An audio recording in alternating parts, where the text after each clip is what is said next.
माघ की शिवरात्रि और फाल्गुन की शिवरात्रि, ये दोनों शिवरात्रि भव्यता के रूप में मनाई जाती है।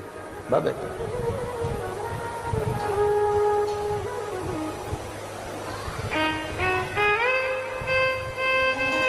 दुनिया के लोग कहते हैं कि शिवरात्रि के दिन भगवान शंकर की पार्वती जी के साथ शादी हुई, ये दुनिया के लोग कहते हैं। पर यदि जिसने शिव पुराण की कथा अगर अच्छे से सुनी हो और पढ़ी हो, तो शिव जी की शादी की जो तारीख है वो ये नहीं है। हमने पहले भी उसका वर्णन किया। भगवान देवाधिदेव महादेव के विवाह की जो तारीख है वो वैशाख शुक्ल पंचमी, शुक्ल पक्ष की वैशाख के महीने में जो पंचमी पड़ती है, उस दिन भगवान शंकर और पार्वती जी का विवाह हुआ था। ये जो शिवरात्रि है, ये विवाह की रात्रि नहीं है। ये शिवरात्रि ब्रह्मा और भगवान विष्णु ने भगवान शंकर को पहचानने के लिए पृथ्वी पर भगवान शंकर के प्रथम शिवलिंग को प्रकट करा था। तो ये शंकर जी के जन्म की शिवरात्रि है, प्रागट्य की शिवरात्रि।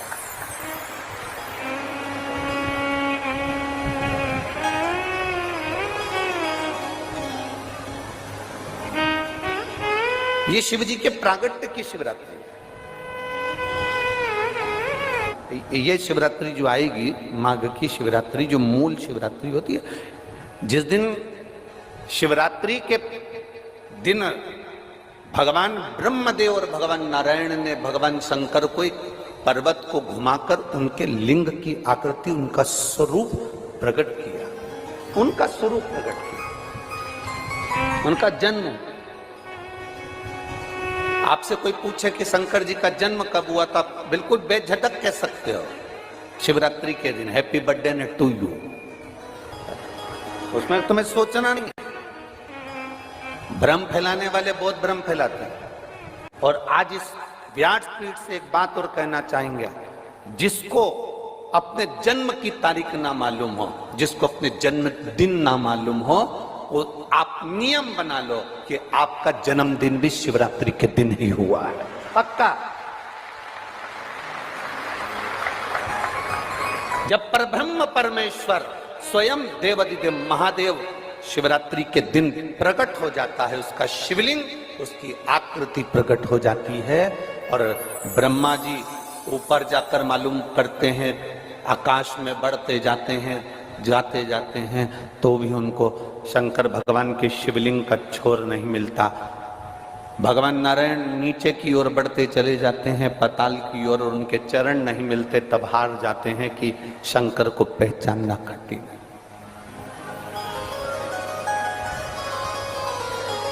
शिव को पहचानना, शिव को जानना कठिन है, बहुत कठिन। जैसे शंकर को पहचानना कठिन है, जैसे शिव को पहचानना कठिन है, उसी तरह कोई संत को, कोई गुरु को, कोई सतगुरु को पहचानना कठिन। शिवरात्रि के दिन जो बड़ी शिवरात्रि होती है, माघ महीने के अंतर्गत जो आती है, ध्यान है आप लोगों को? उस शिवरात्रि के दिन सबसे ज्यादा जरूरी क्या होता है चढ़ाना? एक बेर। क्या जरूरी है? क्या बोलते हो? बेर की बोर, जो भी बोलते हो, जिसमें गुठली होती है और अपन लोग बोर खाते हैं, बेर खाते हैं। मात्र एक बोर, एक बेर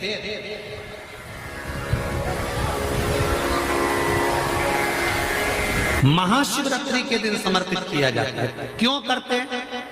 कि घर में जितने सदस्य रह रहे हैं, उतने सदस्य को जिंदगी में कभी कोई ऐसी बीमारी ना हो और हमारे घर में रहने वाले सदस्य की अकाल मौत ना हो। उसके लिए मात्र एक बेलपत्र की जगह एक बेर भी समर्पित कर देते हैं तो अकाल मृत्यु टल जाती है, अकाल मौत टल जाती है।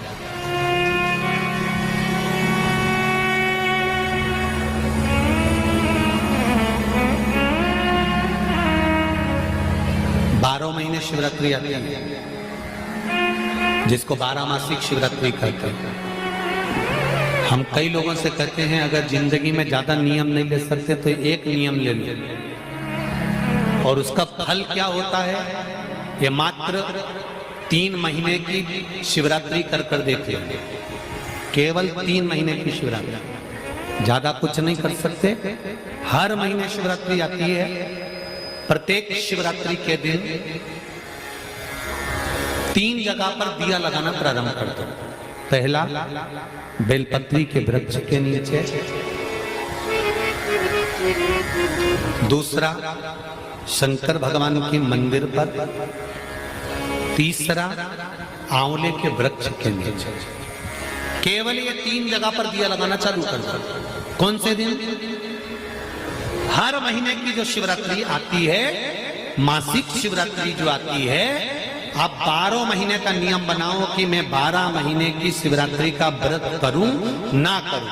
मैं शंकर के मंदिर में 12 महीने जो शिवरात्रि आती है उस शिवरात्रि का नियम लेती हूं कि शिवरात्रि के दिन मैं दिया लगाने 3 जगह पर जाऊंगी। पहला, बोलते जाओ जम के, बेलपत्री के नीचे। दूसरा, शंकर भगवान के मंदिर में या शिव मंदिर की चौखट पर।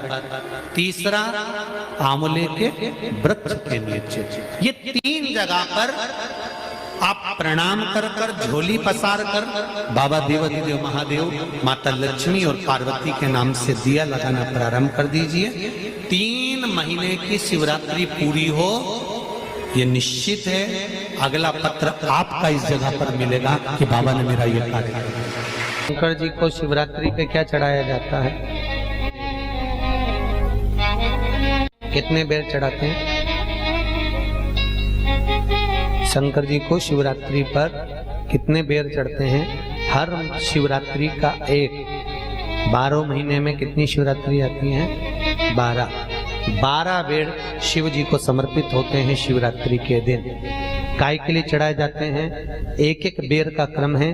पहला बेर शंकर जी को जब चढ़ाते हैं तो वो वंश की वृद्धि करता है। दूसरे नंबर का बेर जब चढ़ाते हैं वो संपदा प्रदान करता है। तीसरे नंबर का बेर चढ़ाते हैं वो बच्चों को बुद्धि प्रदान करता है। चौथे नंबर का बेर जब शिव जी को समर्पित करा जाता है शिवरात्रि के दिन, वो घर में से रोग धोक बीमारी को हटाता है। 5वें नंबर का जो बेर शिव जी को समर्पित करा जाता है वो हमको रोगों से मुक्त करता है। 6ठे नंबर का बेर अटके हुए काम को बनाता है। 7वें नंबर का बेर हमारे कोई कार्य नहीं हो रहे उन कार्यों को सफलता की ओर ले जाता है। 8वें नंबर का बेर हमारे घर में कुछ खुशियां लेकर आता है। 9वें नंबर का बेर हमारे घर में वैभव को प्रदान करता है। 10वें नंबर का बेर हमारे घर में संपदा देता है। 11वें नंबर का बेर व्यक्ति को एकादशी के फल के बराबर पुण्य प्रदान करता है। और 12वें नंबर का बेर व्यक्ति के जीवन को सौभाग्यमय बनाता है, नारी को अखंड सौभाग्य प्रदान करता है।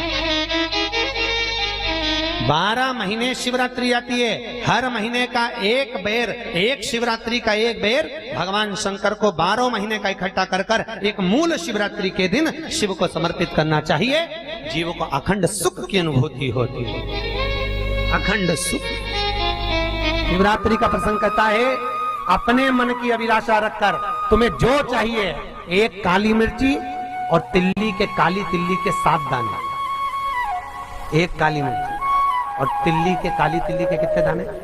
7 दाने हथेली में रखकर अपनी कामना कर कर मन से अपने मन की बात को कहकर शंकर भगवान के शिवलिंग पर चढ़ा दीजिए। आपकी मनोकामना, कहते हैं हर महीने शिवरात्रि आती है, इस शिवरात्रि पर, मुख्य शिवरात्रि पर चढ़ाओगे, अगले महीने की जब शिवरात्रि आएगी तो आपकी मनोकामना पूरी हो जाएगी। एक काली मिर्ची और 7 काली तिल्ली के दाने, मात्र 7। महाराज